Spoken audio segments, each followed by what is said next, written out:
اللهم عجل وليك اللهم عجل وليك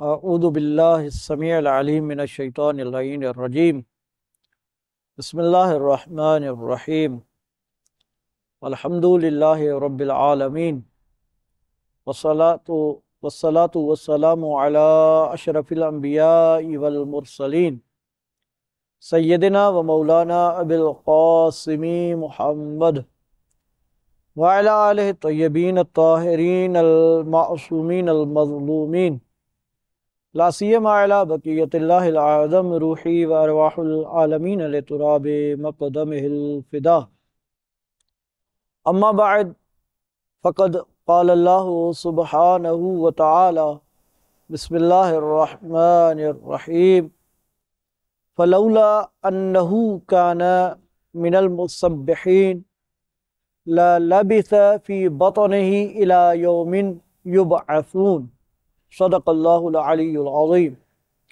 رب العالمین کی بارگاہ میں دعا ہے کہ حضرت ولی النعمہ صاحب الزمان کا ظہور جلد فرمائے، حضرت ابا عبداللہ الحسین کے صدقے میں ہمیں امام علیہ السلام کے اعوان و انصار میں شمار فرمائے، امام علیہ السلام کی خدمت کرنے کی توفیق عطا فرمائے۔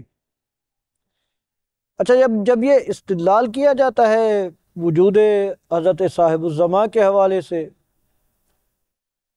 تو پھر آگے سوال ہوتا ہے کہ بھائی یہ جو امام زمان علیہ السلام ہیں، یہ اتنی طولانی عمر ان کی کس طرح ہو سکتی ہے؟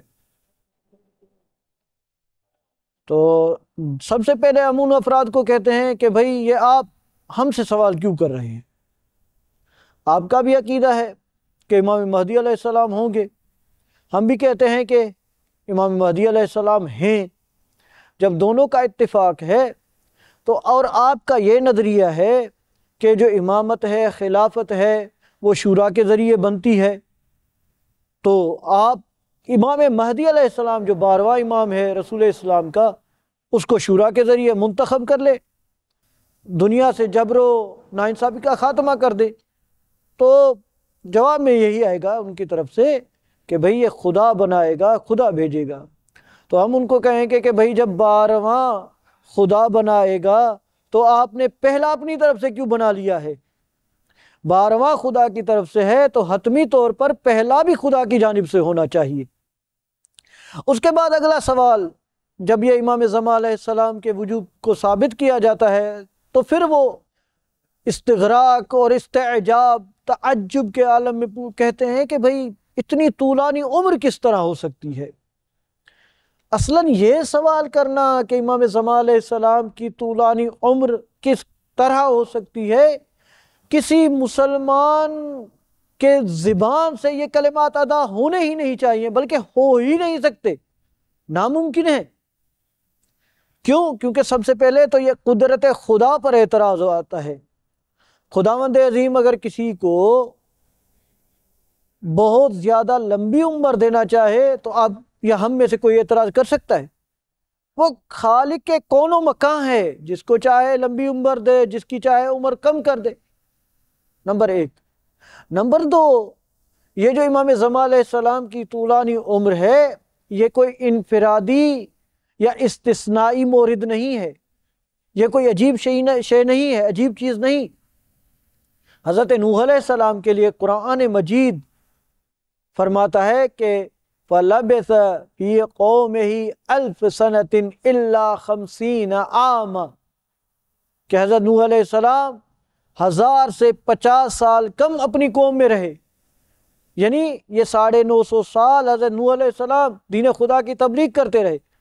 بعض روایات میں ملتا ہے کہ وہ حضرت نوح علیہ السلام 50 سال کے تھے، 50 سال کے تھے، مبعوث ہوئے، 950 سال تبلیغ کی، اس کے بعد کہتے ہیں جو انتہائی اگر اقل عمر کو شمار کر لیا جائے تو اس کے بعد پھر 50 سال، طوفان کے بعد پھر 50 سال زندہ رہے، یعنی کم سے کم حضرت نوح علیہ السلام کی 1050 سال عمر تھی۔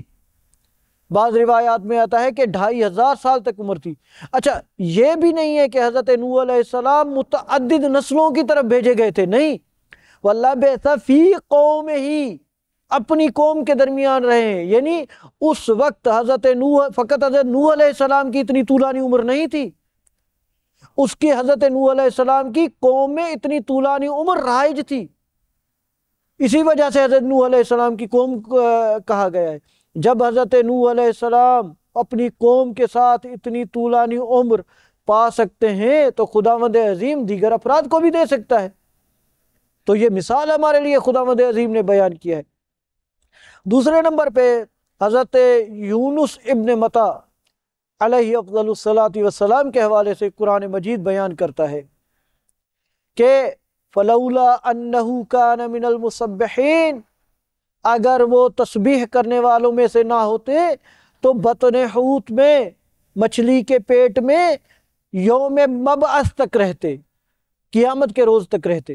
تو جب حضرت یونس علیہ السلام قیامت کے روز تک رہنے کا مطلب کیا ہے کہ مچھلی کے پیٹ میں مر جاتے، وہ مچھلی مر جاتی اس کے بعد رہتے؟ نہیں بھائی، رہنے کا مطلب یہ ہے کہ حضرت یونس علیہ السلام بھی زندہ رہتے، رہنے کا مطلب یہ ہے کہ وہ بھی زندہ رہتے اور مچھلی بھی زندہ رہتی، وگرنہ اصلاً بتانے کا کوئی فائدہ نہیں۔ تو جب حضرت یونس علیہ السلام اور وہ مچھلی یوم مبعث تک زندہ رہتے ہیں تو حضرت امام زمان علیہ السلام کے لیے کیا کون سی نئی بات ہے؟ تیسرے نمبر پہ حضرت عیسیٰ علیہ السلام کے لیے قرآن مجید جو تعبیر استعمال کر رہا ہے، وما قتلوہ وما صلبوہ ولکن شبہ لہم، حضرت عیسیٰ علیہ السلام کو نہ ہی قتل کیا گیا ہے، نہ ہی صلیب پر چڑھا گیا ہے، بلکہ ان کی جو ایک متشابہ تھی، شبیہ تھی، اس کو انہوں نے قتل کر دیا، اسی کو انہوں نے صلیب پر چاڑ دیا۔ تو یہاں سے کیا پتہ چلتا ہے؟ جب حضرت عیسیٰ علیہ السلام اس وقت سے لے کر، یعنی حضرت امام مہدی علیہ السلام سے کم 1000 سال پہلے سے لے کر اس وقت تک غیبت میں ہیں اور طولانی عمر رکھتے ہیں، تو امام زمان علیہ السلام کے لیے کون سی اچنبے کی بات ہے؟ اس کے علاوہ حضرت خضر علیہ السلام، حضرت ادریس علیہ السلام، حضرت الیاس علیہ السلام کے لیے بھی آپ لوگ کہتے ہیں کہ بھئی وہ بھی زندہ ہیں۔ تو یہ جب ان کو خداوند عظیم نے طول عمر عطا کی ہے تو امام زمان علیہ السلام کے حوالے سے تعجب یا حیرت کا اظہار کیوں ہے؟ رب العالمین کی بارگاہ میں دعا ہے کہ ہمیں امام علیہ السلام کے اعوان و انصار میں شمار فرمائے۔ اللہم صلی اللہ علیہ وسلم۔